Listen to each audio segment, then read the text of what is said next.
Clinical Consternation, Chapter 2. The next morning after Jay woke up, he dressed, shaved, cutting himself twice, washed his face, and headed out for the day. He was to meet with Rich to learn of his duties now that he had graduated. He was required to work at the monastery and in town because he wasn't a student any longer. Jay was excited and a bit nervous at the same time. He saw Rich in the central garden. It was one tree with 4 small groups of daisies at the roots, so garden may have been exaggeration, and walked up to him. Jay bowed in greeting. "Good morning. I've come as you requested." "Don't you even start with those formalities," Rich said with a smile. "We have known each other for too long. I know you respect me, so just relax and we'll go through your new duties. The first thing you must learn is how to work at the clinic. All clerics and paladins are required to serve in the clinics. This is because of a new imperial mandate to provide healing to all citizens. The clerics in the area are expected to work in the healing clinic. The senior cleric, whose god has the largest number of worshippers in the area, has the final responsibility for who will man the clinic. The Temple of Artemis has the most worshippers in town, so their high priestess is the one who sets the schedule. There are 3 priestesses of Artemis who can heal. They work Sunday, Wednesday, and Thursday. They used to cover Tuesday as well before you became a full paladin, but since you are now here, she wants you to cover Friday and Saturday. Seeing Jay's objections looming, Rich cut him off. "Yes, I know, the weekend. Sorry, but you're the low man on the totem pole, so this is your assignment. Since today is Friday, you're going to be with me today. I'll show you the process and procedures that you will need to know to work the clinic." As they walked by the western edge of town, they saw something creeping in the nearby bushes. A few somethings, as a matter of fact. "Did you see that?" Jay asked Rich. "Don't look. There may be something dangerous sneaking around the town. I don't know what I saw, but it didn't look like an animal. I'm glad I'm wearing my sword." "Do you see Jassa or Genia?" Rich shook his head. Jassa and Genia were twins, and the 2 town guards. "Please go find them, and I'll see if I can't figure out what's happening." And then Jay slipped between a house and the livery stable and headed to see if he could find out what was going on, while Rich headed to the center of town to find the guards. While Jay circled around where he had seen the movement, he drew his sword, wishing he had worn his armor. He kept looking for what had moved and how many of them there were. It could have just been a large wildcat or other woodland critter, but it seemed to stop and stay still. Most creatures would have run once he was this close. He had a bad feeling it was something that could be dangerous, and he was on his own. He'd never been in a true fight before, but he had trained in the basic skills of combat and swordsmanship. He just hoped it would be enough. After he moved from the town toward the edge of the woods, he saw a metallic glint. While he watched, the metal object came into focus. It was a short sword with a goblin attached. Then he saw more shapes of goblins. There were about 5 that he could see hiding in the bushes. He would have waited for backup to make sure that they were able to take care of the problem, but then a new problem arose. Ione. Ione was the only daughter of the tavern owner, Hadaran. Her mother had died 6 years ago in a plague that ravaged the kingdom.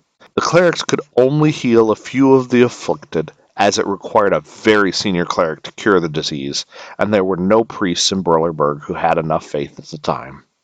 Ione, however, was raised by her father to be a wise and strong young woman. She often went into the forest looking for wild mushrooms, berries, or vegetables to add to the dishes they served at the tavern, as she was doing today. She headed straight into where the goblins were concealed. They looked ready to attack, but since she was walking into their hiding place, they waited and prepared to attack or capture her when she came close enough. As Ione was nearing the danger, Jay jumped out and yelled, "Ione, run back to town!" and sprinted to put himself between her and the goblins. This saved her from being captured and used as a hostage or killed.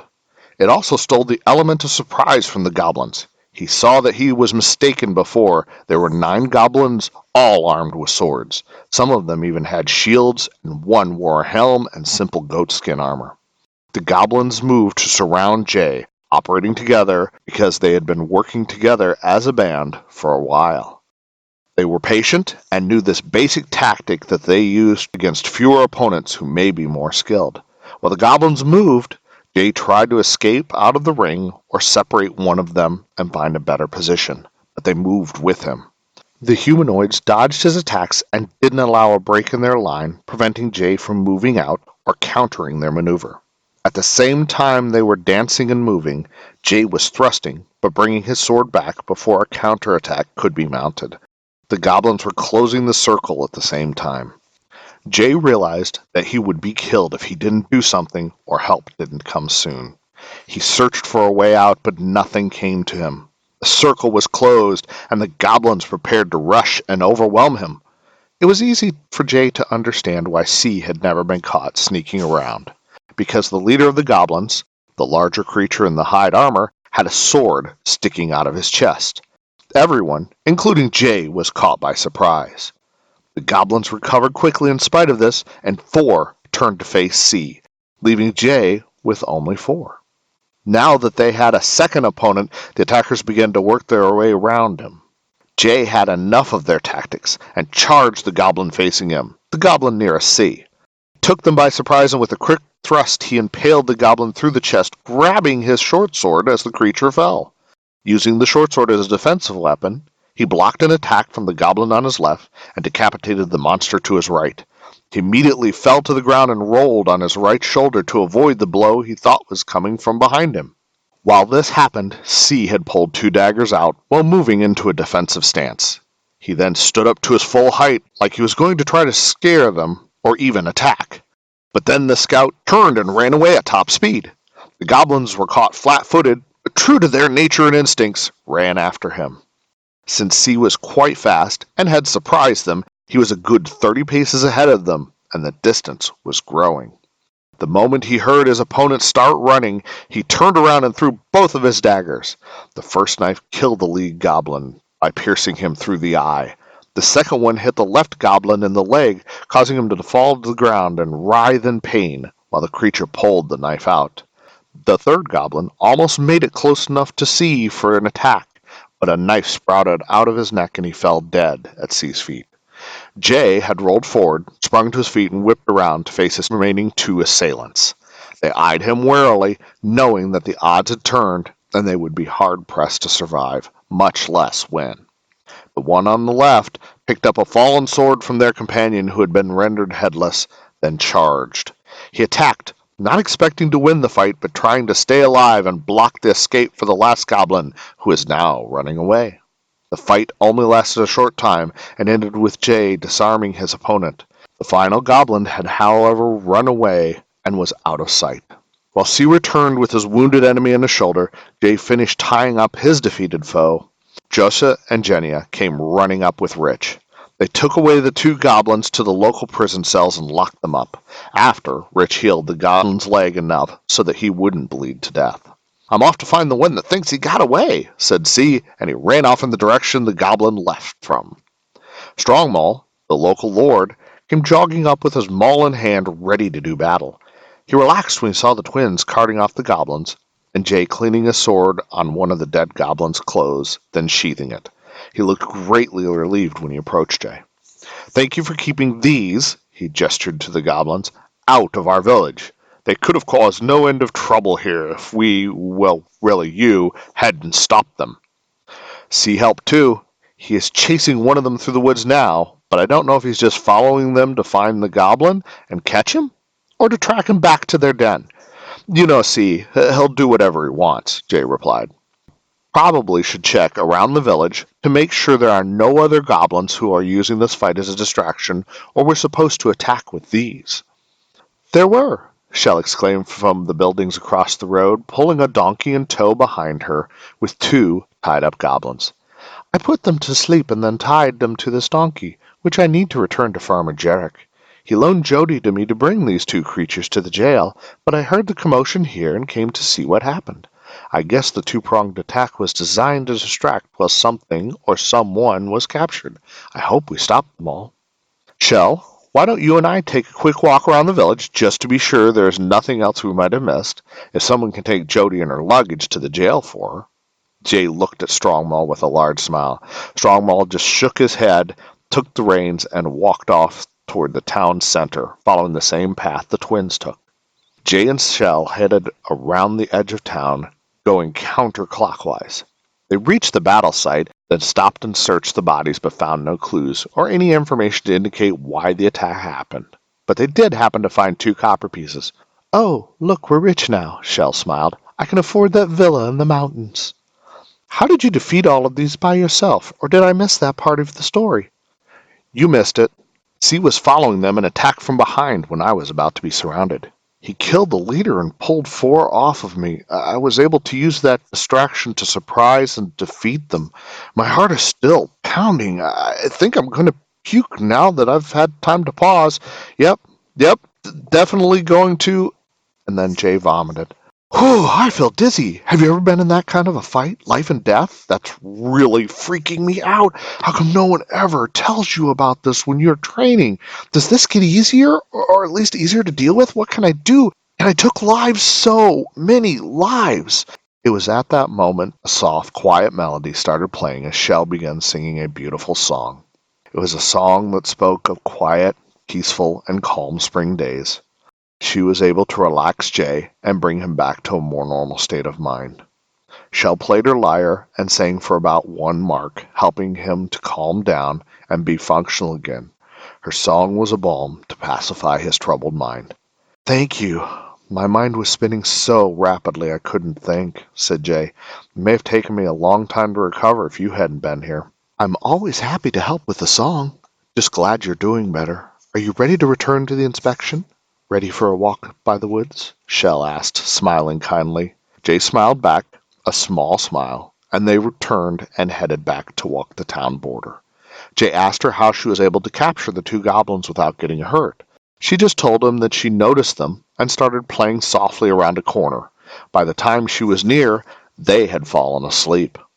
She thought that a few of the nearby houses might have had some sleeping residents, but was sure they would wake up in a short time, feeling very rested. They completed their walk around the town and found nothing else. It seemed there were no other assailants in the area, and so they headed back to Main Street where Jay and Rich had seen the goblins first. When they neared, they noticed people starting to come back out on the streets, except for Ephraim, who was sitting where he was always sitting on the porch of his house, carving an eagle out of a block of wood. Ephraim had moved to town just over 2 years ago. He said he wanted to get away from his old life in another kingdom and wouldn't say much more. He looked about 90, but he acted like 30. He was strong, but not the bulky, muscular strong. He was the strong that made a man extremely effective at physical tasks, and happens when you're working hard most of your life, not when you're trying to get strong. He didn't seem to be shaken by anything, even the drunken fights that happened at the tavern. They didn't happen often, just once a month or so. Nothing ever fazed him, nothing bothered him. He just kept on doing whatever he was doing. There seemed to be something weird about him, but no one knew anything at all. Before they walked by, Ephraim called out, "Good job with those goblins. Next time, attack head-on quickly through the center and keep going, then spin around and face them. It disorients them as they always try that surround trick." "Thanks for the tip. But how did you learn that?" Jay queried. "I was a delivery messenger for a time and had a few run-ins with them." And he went back to carving his bird. "I don't think he is telling us everything," Chell commented. She had a way of seeing the truth in a person. "Well, of course he isn't. We don't know where he comes from, why he's here, what he did before he arrived, any of his family, or much of anything else for that matter," they replied with a bit of an edge. "That is not what I meant," Chell snapped. "I meant that even when he tells us something, it isn't totally true. He's holding back. I'm not saying he has to tell us everything. I'm just saying it would be nice if he wouldn't even try to lie or hide the truth. He could just say he isn't going to tell us." "Oh," replied Jay sheepishly. "I'm sorry. I thought you were saying he should tell us everything." "Thanks again for all your help today. I would be a wreck now if not for you." The young paladin hugged her tightly, but quickly. "I have to go with Rich and work at the clinic today, so I might not see you until tonight at the tavern."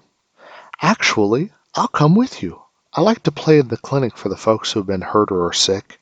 It helps them calm down and feel better."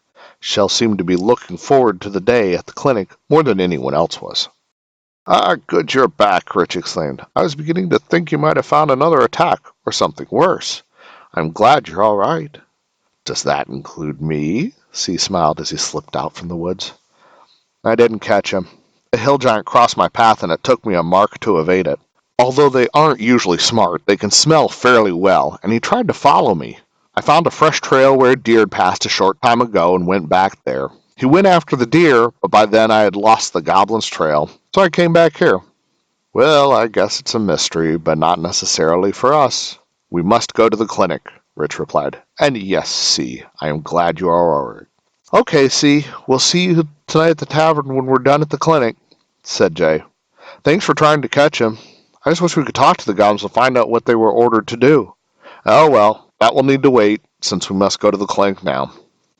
Jay, Chell, and Rich headed for the small building that was built by the Empire as a clinic.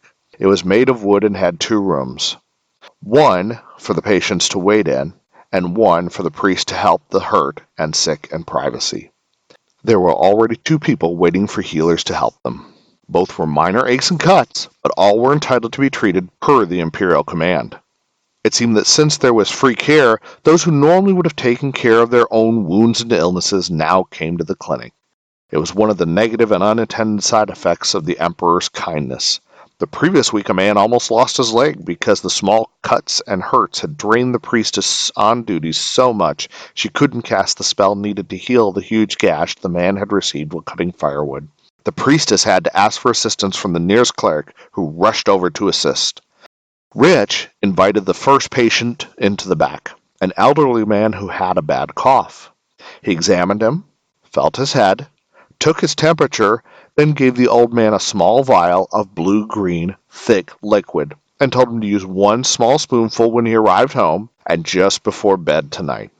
The second patient was a small boy who had a cut on his hand.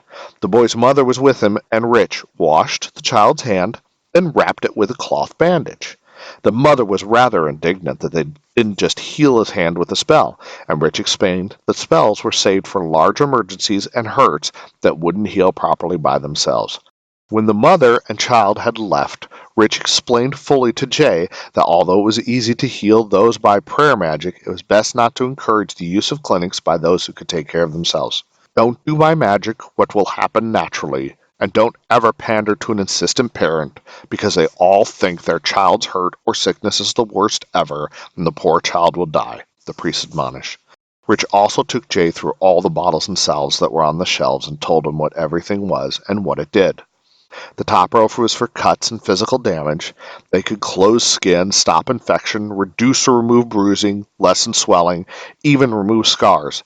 But the contents in them were sometimes hard to find or gather, so it was best to use them only when necessary. But they weren't so valuable they couldn't be spared. The second shelf down, where Rich had taken the small bottle for the older patient, held simple cold and basic cures for common ailments. These were fairly easy to make and could be given out fairly freely, usually to the old or young, as they had a better chance of growing worse when untreated. There was also a simple poison antidote at the end of the row. On the third row were larger bottles. Rich explained these often cured diseases in one dose, but they were much harder and more expensive to create, so were only used when someone had a more serious ailment, disease, or monstrous poison. The final row only had 1 small bottle and a box. The bottle had a cure for lycanthropy, which had never been used or needed. The box had bezoars, stones from the stomach of a goat, which could cure most poisons. There were 3, but Genia had been shot by a bandit who had coated an arrow with hydra venom, and the bezoar was the only thing they had that could cure it, so the box had 2 left. Every goat they ate was checked, but they hadn't found another one yet. The day wore on, and the parade of minor problems kept a steady pace in clinic. Chell played all day and even gave lessons on how to play the lyre when asked. She enjoyed playing and would teach anyone who did ask. She preferred groups to individuals, but she could train anyone who had some talent and sense. However, she didn't have enough patience to teach for a living. Every time she tried to teach for a long period of time, she became frustrated. And so the clinic with its short wait times was perfect for her, since there wasn't enough time for an extended lesson. There was an older lady in town who gave lessons for 4 coppers a month if they were really interested. Chell had sent a few people her way. At the end of the day, Jay was very tired. Rich had guided him with every patient and had given instruction on most of them. He hadn't used any prayers or powers at all, but he'd seen quite a few folks with smaller cuts, bruises, and hurts. The priest had bandaged most and had only used one minor potion dose for a simple sneeze. Both enjoyed helping people, but they were glad to be done for the day. Chell walked with Jay from the clinic to the tavern. The clinic was placed next to the tavern just in case of a bar fight, but mostly because it was near the center of town. Jay asked Chell what she thought of the people at the clinic. "The last lady was a bit spoiled, if you ask me. She wanted you to heal her son's scratch, not teach her to bandage him up herself. She didn't seem to have really worked much in her life," Chell responded. That was Madame Lecrane. Her husband is a fairly wealthy feather merchant. He has a huge flock of geese at his plantation, and they are some of the best feather geese in the kingdom.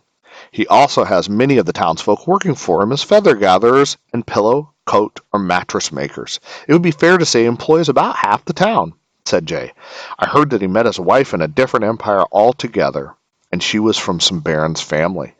That would make sense if it was true. A hard day's work would do her some good, Chell mused. Jay chuckled as he thought of the lady doing any type of real work. When they approached the front tavern door, C popped up and surprised both of them, enjoying their action. Howdy, a bit jumpy tonight. I think anyone would jump if they were greeted like that, thank you, responded Chell coolly. Can't you just walk up and say hi like a normal person? No, because he isn't a normal person, Jay replied with a big smile. He's right, C answered Chell with his own lips curling up into a smile. No point trying to deny it. They all entered the tavern together, Chell shaking her head and J and C laughing loudly. Everyone in the tavern turned to look at the new arrivals, then went back to their food or drinks when they saw it was just the three of them. They took an empty seat near the public post. The public post was just a post about 5 feet tall that had nails in it for people to put notices up. Very few folks could read, but Ione was one who could, and she would call out the announcement that folks needed every night after sundown. Since it was about sundown now, the town was gathering to hear if anything new had been put up. Ione studied the post and said in a loud, clear voice, "No new announcements. If you have something you need read, please ask when I visit your table." Jay looked at the post and asked her, "What do you mean no new announcements? This one is new. Well, at least I haven't read it or seen it before." Ione gave him one of her patented "Are you stupid" looks. One hand on her right hip, her head tilted slightly left, eyes a bit wide with pursed lips, and said, "It is new, but I only read the notices everyone needs. This is a help wanted request." Then just to rub it in, she bent over just a bit, and in a voice normally reserved for talking to a 4-year-old, she asked, "Do you want me to read it to you?" Jay, who after hanging around Chell for as long as he had, was used to being called out when he was being dense or just not using his common sense, smiled back at her and replied, "Not at all, nice lady, thank you." He then crossed his eyes and screwed up his face into the goofiest look he could manage and slurred out, "I am much gooder at reading than you am," and stuck out his tongue at her. That broke the tension, and Ione, C, and Chell laughed very loudly at Jay's face. Chell quipped, "Very nice. You should do that face all the time," which caused Jay to begin laughing as well. Once they finished laughing and were able to breathe normally again, Ione took their order and left them to talk. "Did you see the notices on the board about the goblin attacks to the west and southwest? There are 3 farms that have rewards for goblin heads. We could take those jobs and visit the farms to see if we can help them out and stop the raids. Might also earn us a little spending money, as none of us has a paying job at the moment," Jay commented. He was rather excited about the possibility of getting out of town for an adventure. He also liked the thought of being a hero. "One of the places that's offering a reward is a vineyard about 2 hours west-southwest of here. We could check it out tomorrow, as it is between the other 2 places, a cabbage farm and a potato farm," Chell replied. She was anxious to get out and do something. "But not tomorrow," said Jay. "I have clinic duty tomorrow, too. Genevieve sets the schedule, and her priestesses wanted those days off. It stinks being the low man on the totem pole. You get the bad assignments." "I have something to do tomorrow anyhow," C said. "But I'm free Sunday to head out." "Service," replied Chell and Jay together. "Can we stop Monday?" "Monday it is," answered C. "Oh, I forgot. How was your first day at the clinic?" Jay went over the highlights of the day's activities with the sick and the wounded. When he was done with the recounting, they all agreed that Madame Lecrae was too spoiled for her own good, and if they were given the opportunity, they would help her son learn to take care of himself. Just then, Ione returned with their dinner. Jay paid for everyone, and they all enjoyed the hearty meal since Ione was a great cook. The meal was roast deer meat with spiced apples and cabbage stew with ale or water. Chell and C both liked ale, but Jay just didn't enjoy the taste. The three had good conversation over the meal and enjoyed both the food and the company and had a great evening. When they headed back to their rooms, they were in good spirits but tired. They all were able to fall asleep quickly. The new morning was heralded in with a crowing rooster and light rain. The sounds of the drops on the windows in the monastery were very peaceful, and Chell enjoyed listening to them in her room on the east side of the building where the girls and ladies who served Ime stayed. Across the whole of the temple in the west wing, the men stayed, and Jay was listening to the rain himself. He tried to count the drops, but even in a light rain there were so many hitting the window he lost count after only a moment or two. Jay arrived in the main hall where breakfast was served, only a short time behind Chell, who had started on her porridge. Jay went to the kitchen, received a bowl, thanked the cook and servers, then sat across from Chell and prayed to thank Ime for the food. He always said a small prayer before meals, even if it was silent. He hadn't been raised to be thankful, but Chell had taught him to be. After breakfast, Jay walked with Chell to the clinic. Both of them wore oiled leather cloaks to keep the rain off while talking about their plans for the night. There was a dinner at the temple that night for all the workers in the temple and priests.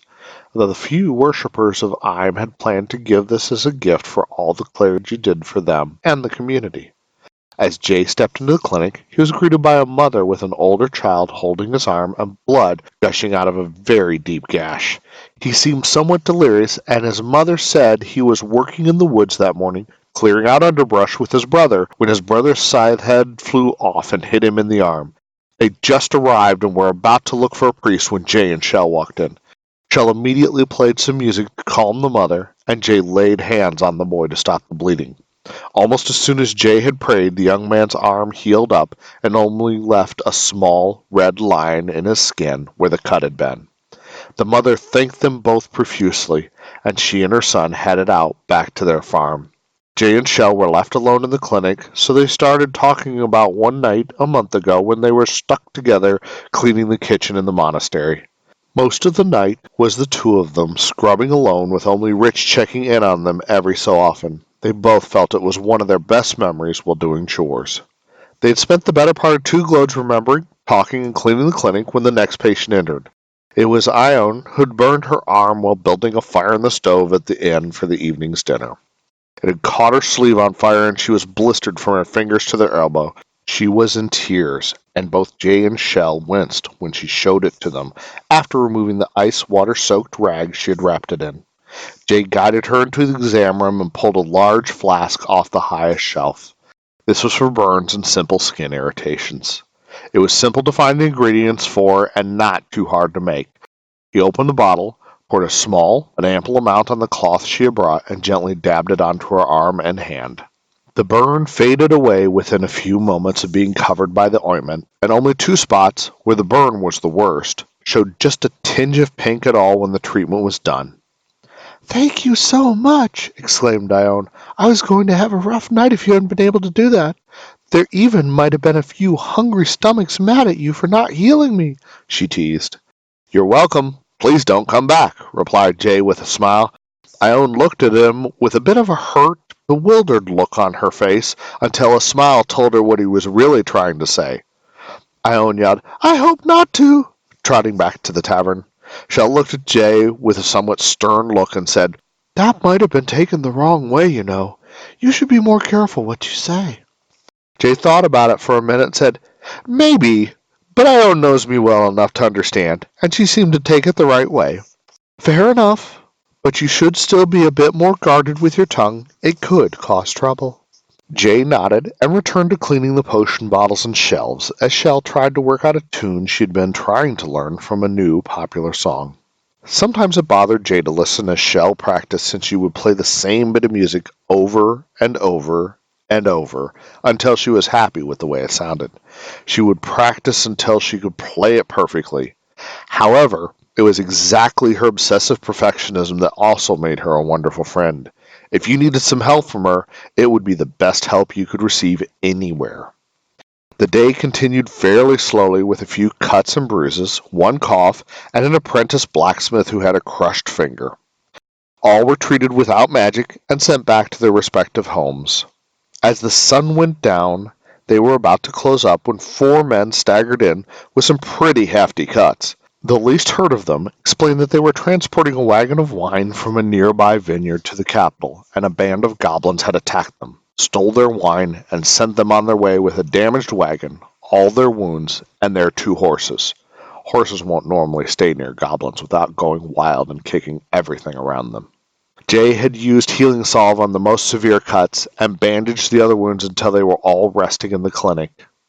The clinic wasn't made for overnight stays, so Chell and Jay went around town and asked if there was somewhere the men could stay while they healed. Chell found them beds at the Temple of Artemis in town because it was much larger than any other building. The priestesses had many extra rooms and beds, so they housed the men at the end of one of their dorm sections.